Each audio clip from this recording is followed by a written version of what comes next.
Выжигательмен, яғни күйдіргішпен жұмыс жасауды білесіз бе? Міне, қауіпсіздік үшін, қолыңыз күймеу үшін осындай ыңғайлап жасалынған, былғарыдан жасалған осындай ұстағыш. Мынау темір ұстауға арналмаған, бұл мынау подставкасына осылай тұру үшін жалғанған жері, жасалған жері. Мына жерде насадка ауысады, оның бір видеода көрсетемін. Баршаңызға қайырлы күн. Бүгін осындай выжигательмен, яғни күйдіргіш құралмен жұмыс жасап үйренетін боламыз. Мына темірі ыстық болады, және мына тұсынан бастап былай қарай бұл жағы да ыстық, сондықтан абайлаңыздар, өте дұрыс жұмыс жасамасаңыздар қауіпті, қолды қатты күйдіріп алады. Сонымен бүгін біз былай жұмыс жасайтын боламыз. Дәл осындай бүгін біз тойбастар сумкаларын жасап жатырмыз. Олар бірнешеу, олардың әрқайсысын былай мына жерінен кесіп отыруға уақыт көп кетеді, сондықтан мына жер және бірдей шығу үшін біз осындай өзімізге қажетті ұзындықпен енін өзіңізге туралап алып аласыз. Біздің жағдайда ол 35-те 25. Және осының өзінен біз жаңағы тойбастар сумкамыздың ұстайтын жерін ойып алатын боламыз. Бірнешеуін бірден. Менде алдыңғы ойылған үлгісі бар. Лекала ретінде, трафарет ретінде соны қоямын. Дәлме-дәл ортасына қойып алған соң, мелмен, сабынмен сызып аламыз. Мінекей мен сызып алдым. Енді оны алып тастап, выжигательмен, яғни күйдіретін құралмен күйдіріп, лазер сияқты ғой.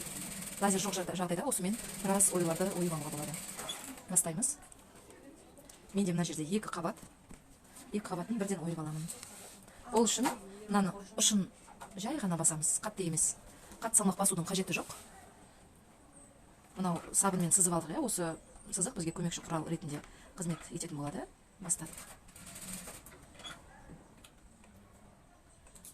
Мына басыңызды, көзіңізді қатты жақындатып отырмаңыз, себебі бәрібір күйдірген кезде түн шығады, көзге тисе өте зиянды. Қандай да бір жерлерін түсініксіз айтқан болсам, комментарийде жазып сұрай беріңіздер. Мінекей бір бетін ойып алдық, артқы жағына жай ғана осындай түседі. Енді төбесін ою үшін ыңғайлап осылай бер жаққа бұрып алдық мына фетрді.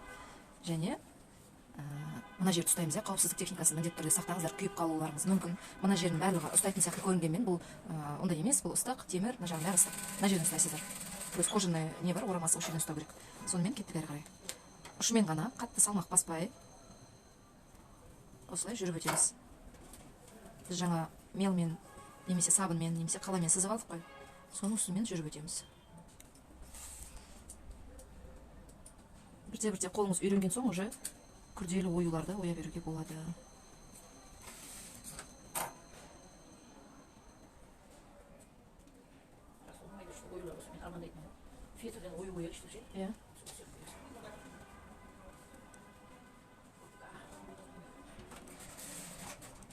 Келесі видеода осы тойбастар сумкамыздың, яғни дорбашамыздың тігілуін, бетіне бір қатар жүріп өткен соң, артынша осылай тағы да дәл жаңа өткен жерімізден өтеміз.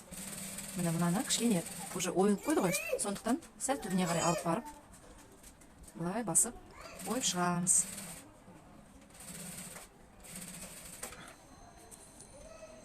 Біздің каналға тіркелмеген болсаңыз, тіркеліп алыңыз, себебі біз келесі видеоларда осы тойбастар сөмкеміздің тігілу жолын, бетіне ою жабыстыру жолдарын түсіндіріп түсіретін боламыз. Мінекей бізде осылай ойылған фигура, яғни сөмкеміздің ручкасы тез арада дайын болды. Енді былай жай ғана арасын үзіп алдық. 1 минут өтті ме өтпеді ме, бізде уже екі ручканың ойындысы дайын. Сізге ұнаған болса, түсінікті болған болса, лайк басыңыз. Бізге приятно, сізге түк емес.